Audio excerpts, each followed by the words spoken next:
あなたに別れを告げた夜、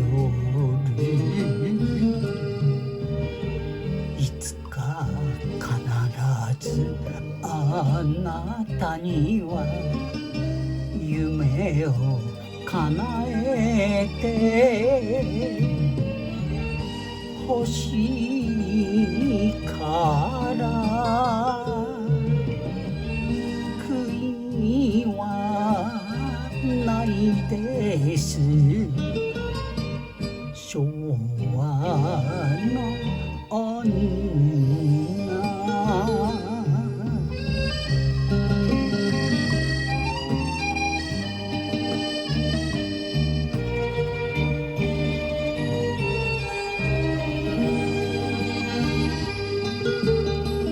すれた畳の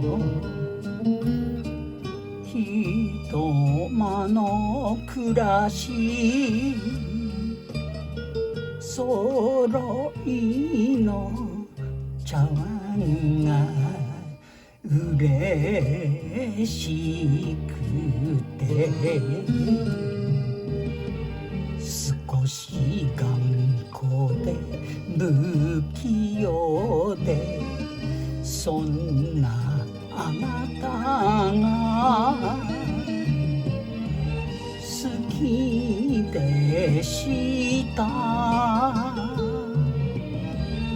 ほろり泣けます。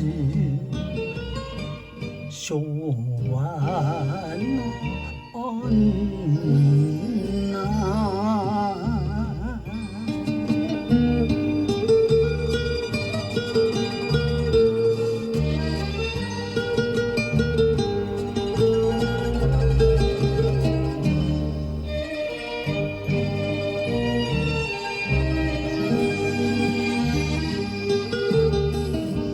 脱いだ背広の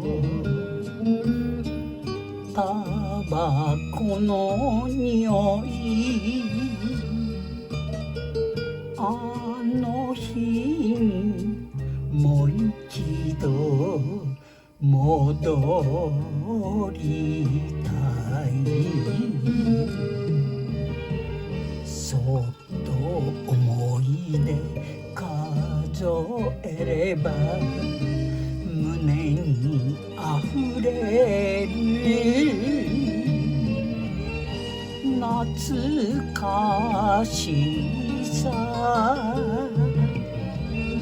悔いはないです。